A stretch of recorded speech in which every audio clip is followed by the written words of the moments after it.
Good morning and welcome back to our Teen Sunday School class. It's just me and Bill today. Yep. Just continue praying for Lainey. She has a cold. But we're just going to go ahead and just get into it. We finished. I talk about the miracle of the man that was born blind. It was a good one. It was a good miracle. It was a good going back and looking at it also. So let's just go ahead and get back into some of the other miracles. Now we're talking about miracles of healing, and there's several miracles that talk about palsy or leprosy, and let's see. Oh well, look. Okay, so a man full of leprosy is in both Matthew, Mark, and Luke, but not John. I know we said it in the beginning, but there's not a lot. There's some in John, but not a whole bunch. It's actually sitting here looking at the list that I've been going by. There is actually 1, 2, 3, 4, 5, 6, 7, 8, 9. 9 of these miracles in John. Of what? Palsy? No, just miracles in general. Oh. Just miracles in general. Now the palsy, there's the man born by 4 of palsy. What? Yeah. That's in Matthew, Mark, Luke, and John. Man born by 4. That's what it says. Yes, it does. That's I know what it is. It's the letting the guy down through the roof. Yeah. He was carried by 4. Born by 4, yeah. carried by 4. Okay. Where's my other palsy one? The centurion servant. That's just in Matthew and Luke. Alright, so let's look at the man carried by 4 of palsy. We're going to look at Mark 2. I forget that Mark's really early. 3 through 12 is what it says. And then Matthew, I'm just writing it down so I don't have to go back. IX is 5. No, it's 4, right? Is IX 4? 9. I always get that mixed up. Ow. 9, 1 through 8. And then it says in Luke 5, 17 through 26. Alright, so let's go to Matthew. I don't know why I did Mark before Matthew. Let's do Matthew first.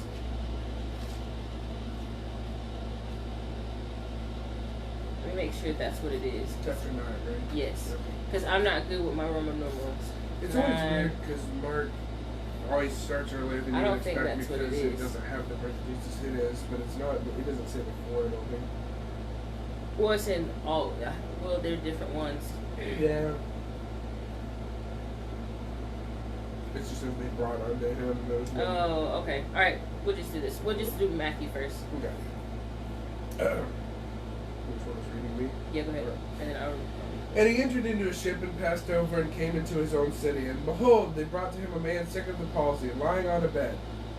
And Jesus, seeing their faith, said unto the sick of the palsy, Son, be of good cheer, thy sins be forgiven thee. And behold, certain of the scribes said within themselves, This man blasphemeth.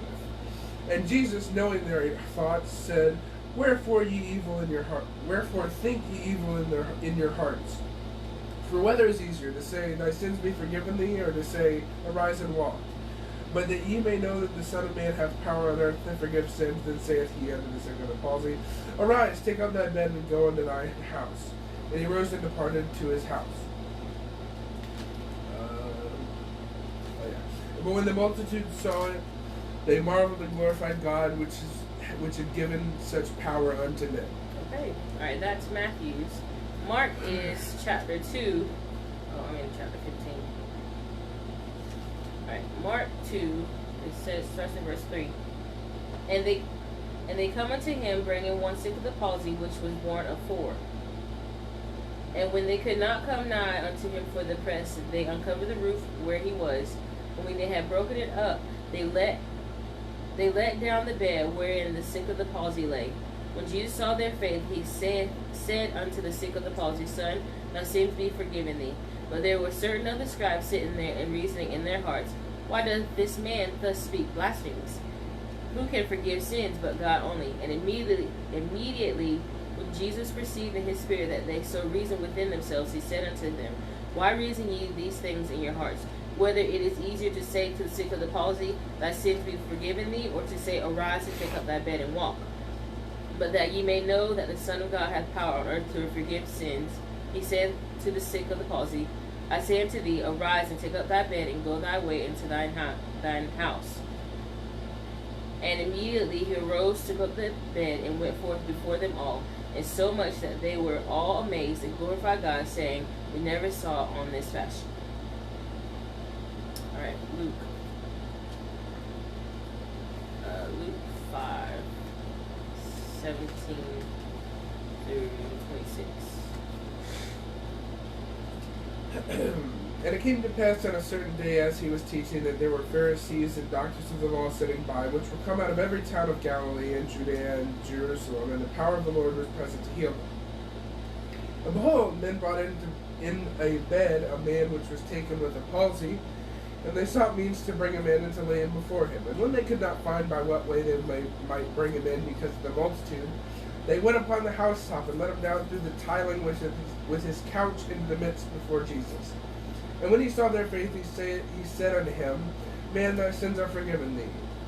And the scribes and the Pharisees began to reason, saying, Who is this which speaketh blasphemies? Who can forgive sins but God alone?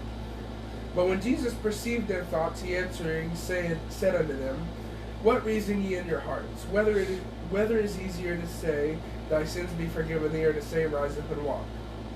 But that ye may know that the Son of Man hath power upon earth to forgive sins, he said unto the sick of the palsy, I say unto thee, Arise and take up thy couch and go into thine house.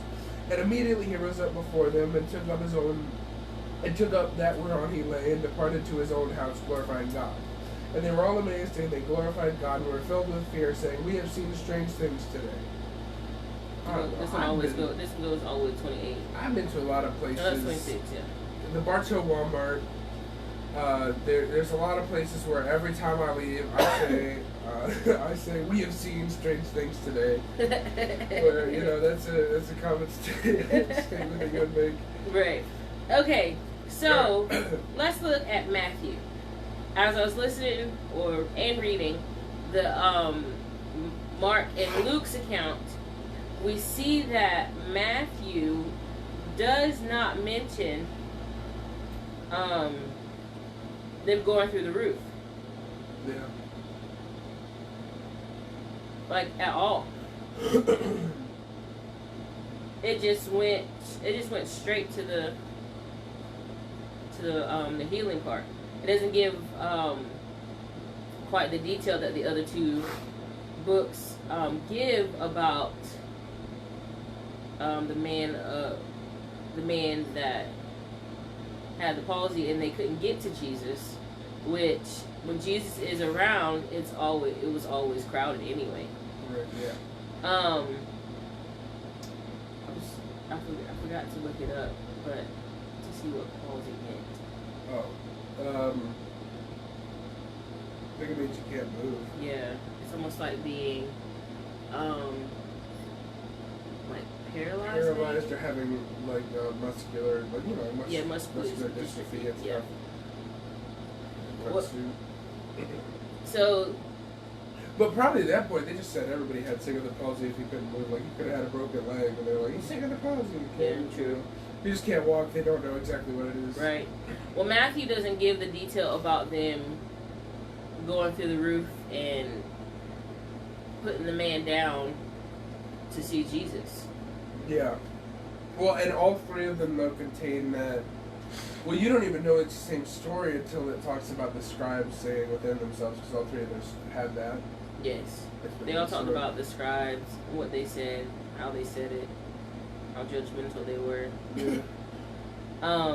Although I would say that if you're already looking for something, because they were all, that's why they were there. They weren't here to hear him teach. They were here to look for something. Or see him do a miracle, no.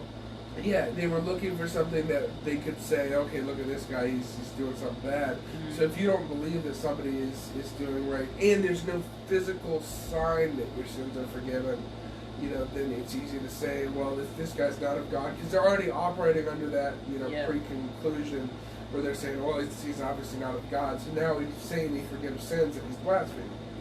Yeah. And he could forgive sins, but they didn't know that, so they were just like, oh, look, he's blaspheming. Right. It seemed like everything Jesus did was blasphemy. Yeah. Because it went against what they thought was right. Now, Mark's account, though, which 3 through, what's it? Where am I at? 2 through 11, I think, or 12. Yeah, through 12. Mark's account gives you about 10 verses about the man of the palsy, whereas Matthew's account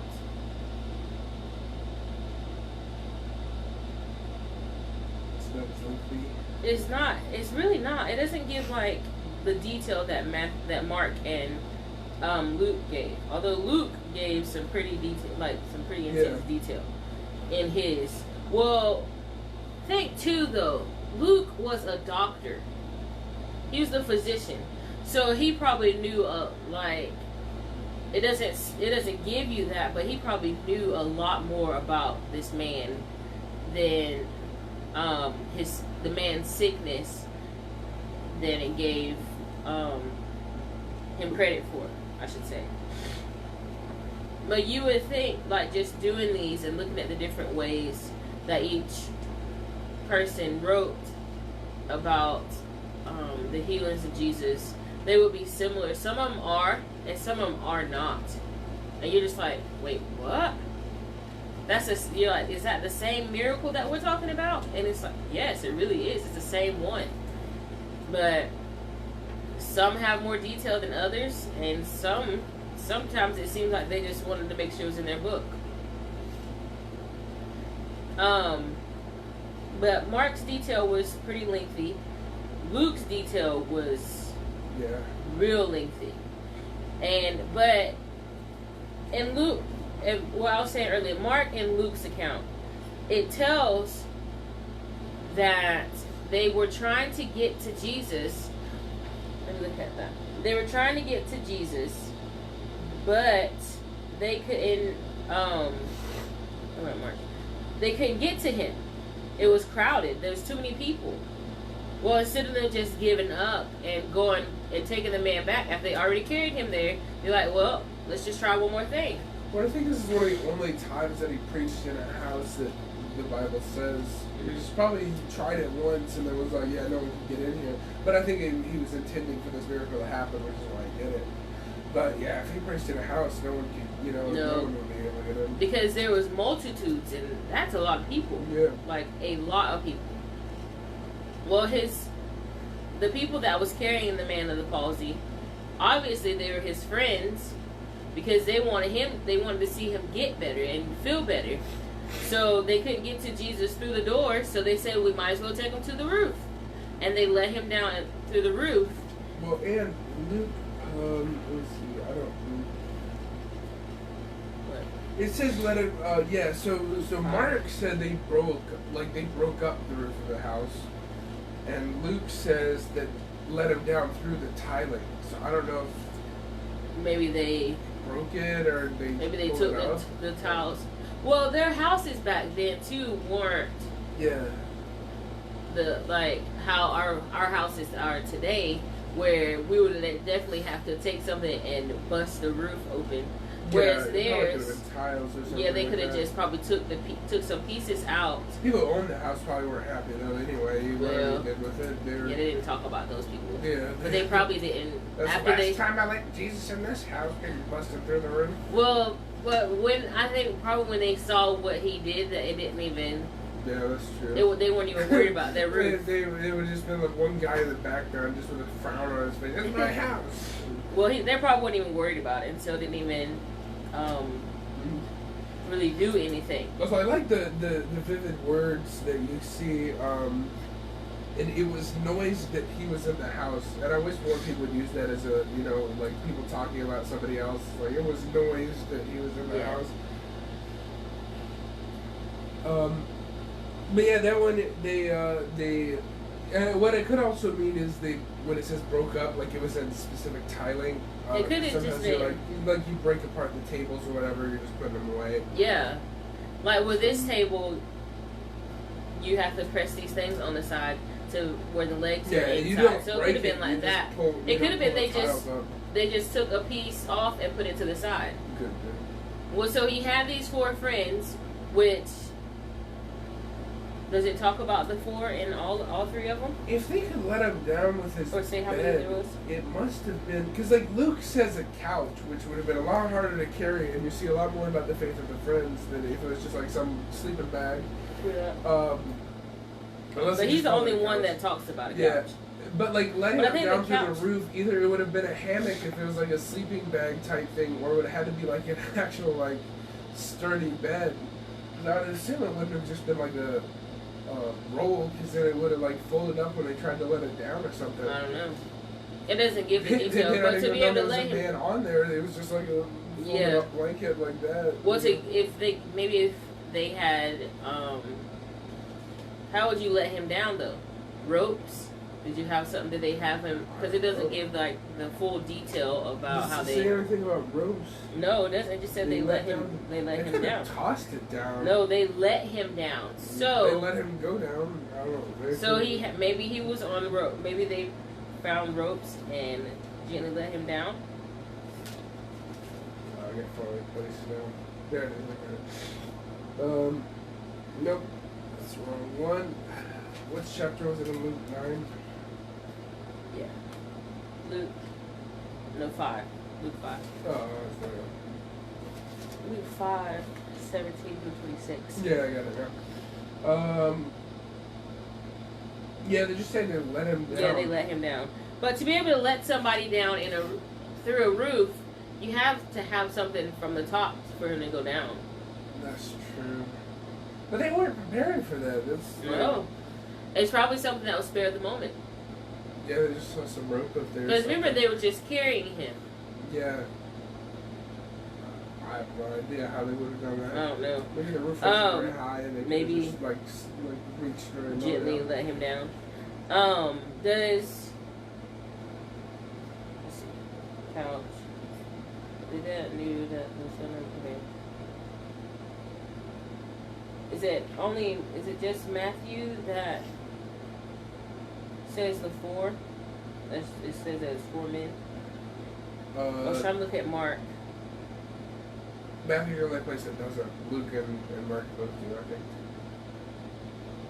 And they come unto him, bringing one sick of the palsy, which is one of 4. Who is that? Matthew? Luke. No, Mark. Mark? Yeah, Mark says that.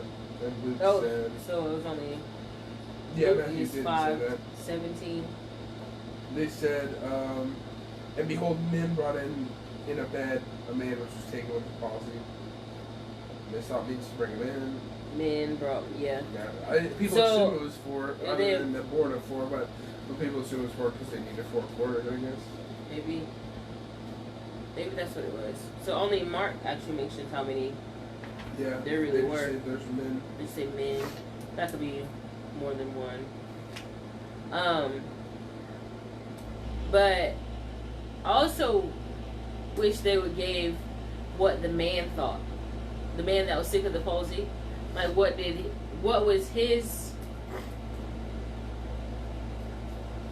thought on being let down through a roof to get to Jesus? Yeah, he was just like he had no choice. We didn't know he really didn't. They're just carrying out. They're like, all right, now here's what we're gonna do. We're gonna tie some ropes on the corner of your bed and let you down through there. It's like, oh, it's okay, fellas. I'll come back. You know, he'll be here later. Right. I'll just wait. Like, what was he thinking? And then they just keep tying it on. He's like, hey, if I could get up and leave, I would. Right. I can't, so listen, we'll head back. Maybe sometime tonight when he's not, as crowded, we'll come back and try this again. Right. I wouldn't want to be let down to a roof in a bed, especially depending on what type of bed it was. Like, if I was Because what if when they were bed, letting you down, you fell? Yeah.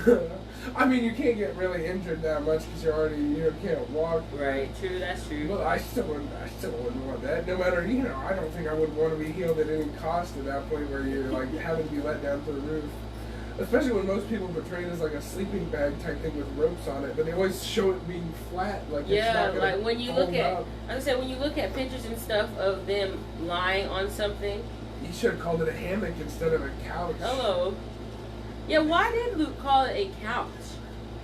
We're gonna let not even a two-seater, not even a love seat. You can just it's a giant couch. I just pictured having a modern couch, just trying to let that down. It's like all misshapen. It could have been like, I don't know. Like, it doesn't have the back on it. It's just kind of like, one of those, like love seats. Like a love seat type of thing? But still. It's still weird. Unless that's just a weird translation thing from Greek, but the other ones call it a bed.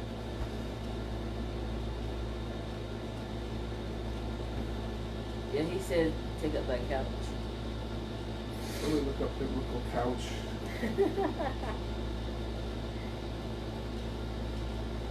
But, like, what did they lay on back then? Because some of them just laid on the floor, it seemed. Or maybe a mat. I don't know. No, I'm still waiting for this to load, so, You probably need to take it off the internet. Yeah, I'm off Wi-Fi. There's no service, so I might as well try Wi-Fi at this point. But regular stuff, no images. So Luke is the only one that talked about the couch. We don't really think it was an actual couch, though. I hope it was. Because it's like, have you ever lifted a couch? This is really heavy. Can you imagine them trying to lift that and then having to go up the stairs to the roof of the house? Or how did they even get on the roof? Plus the weight of the guy sitting in the bed. How did they get on the roof? Did they climb a ladder? I think it was easier than that. I think they just had stairs to the roof. Or what if it was like one of those 2-story things? It could have been, yeah. But that means they would have had to let him down even further. if it was a 2-story house. Well, and that awkward silence while they're still letting him down, like, because he's halfway down, everybody just stops talking. And looking up like, what's going on? Yeah, and the poor guy being let down, he's like, hey, I would wave, but I have the palsy. Right. It's not loading. Who knows what a biblical couch looks like at this point? It's because there's no images because I don't know what I'm talking about. Okay, so as we look at, it has Sofa Church. does it show you a picture? Instagram photos of couches. No. With Bible verses next to them. Oh my goodness. We're looking for biblical couch. What is couch? I think this is Nicodemus. Jesus. Maybe. We're looking for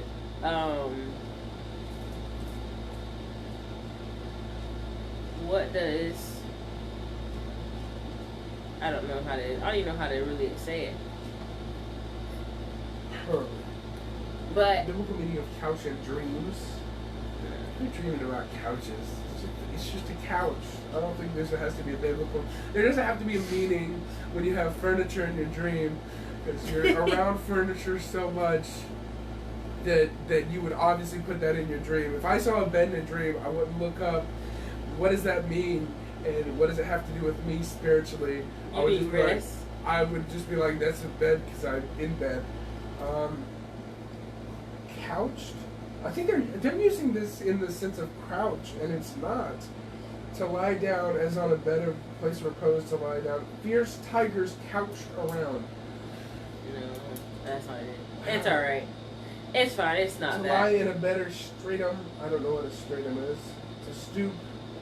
Is there a noun? I want a noun, though. Those are all verbs. Oh, here we are. A bed, a place for rest or sleep, a seat of repose. A couch. Oh, okay, I get it. Impression. Yeah, so bed basically. I'm assuming. Okay, so It took me long enough to get to the noun. I didn't even know couch was a verb. too funny. So We gotta get to the Pharisees now. I know, right? Let's talk about the Pharisees. In all three of the If you get Matthew, I've got Mark and Luke coming up there. in all three of these, Matthew, Mark, and Luke, there's the Pharisees. It seems like you're going to find the Pharisees at a lot of the things that Jesus does. Even if it's just walking through the town. Yeah, They're always going to be there. They are lurking around to find something against Jesus so they can punish him. That's the only reason why you see that they're in this crowd of people. But Jesus heals the man of the palsy. And the Pharisees, it says, and behold, certain of the scribes said, wait, Matthew, what's the difference between the scribes and the Pharisees? Scribes were people who had everything to do with the law. The Pharisees were the religious leaders.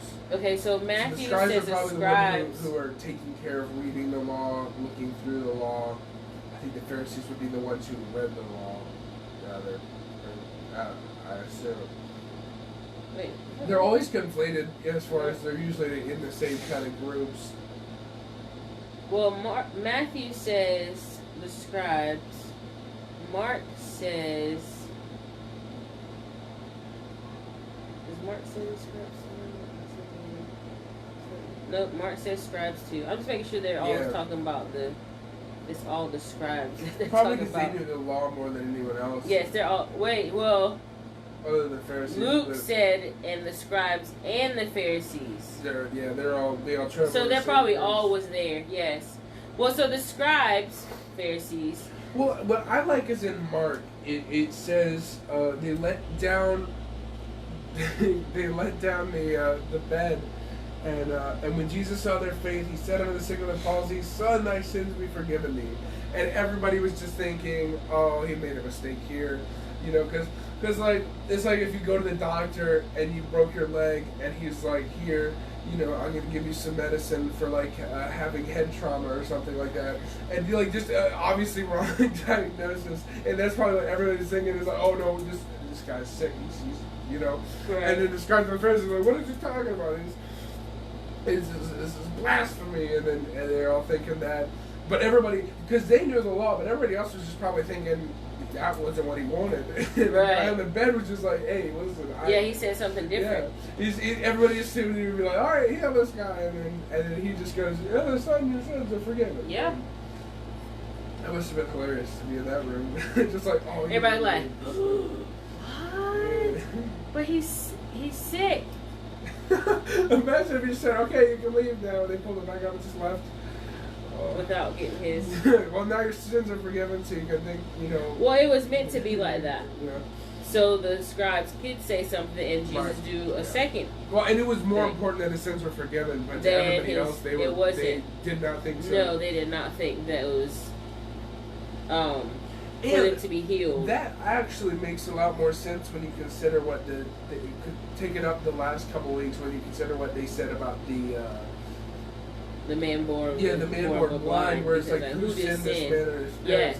So probably he also said that for the scribes and Pharisees, so they weren't like, who sinned? Who sinned that he was? He's saying his sins are forgiven because everybody thought that he had sinned to get in that position in the first place. Yes.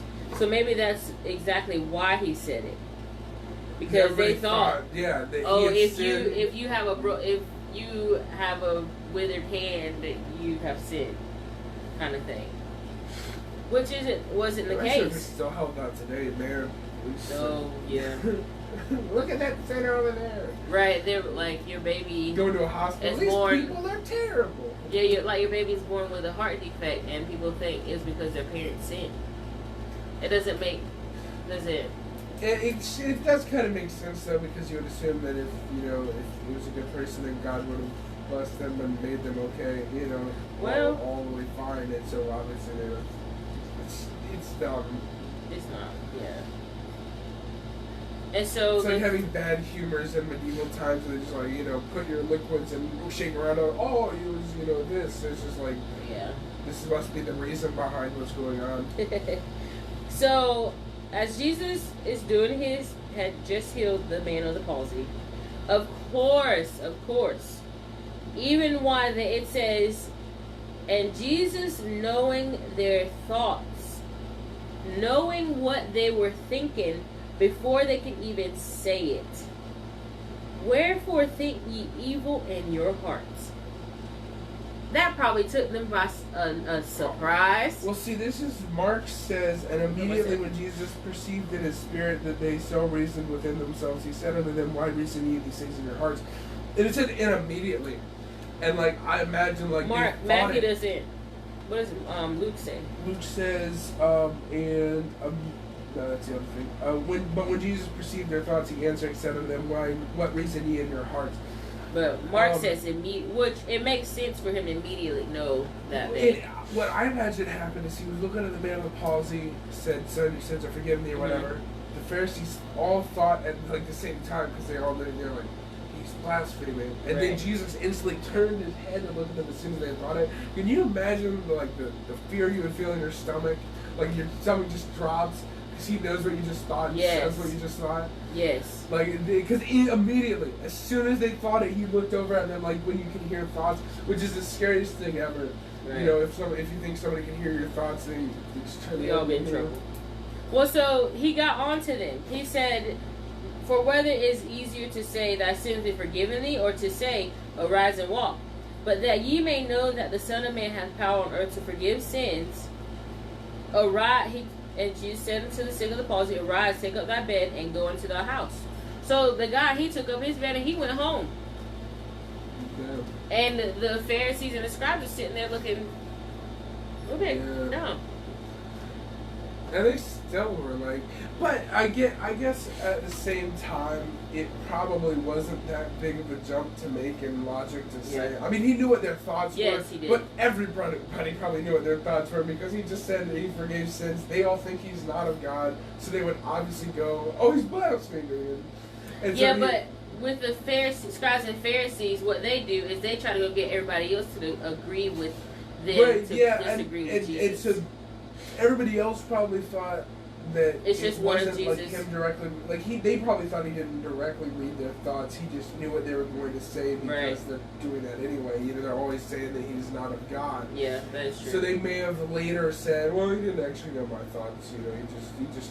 Well, it said they said no, he did know their thoughts. Yeah, but he did. You could have said that. Well, he just inferred what we were gonna we were thinking or something like that. Because they still didn't believe in him, which is amazing. Yeah.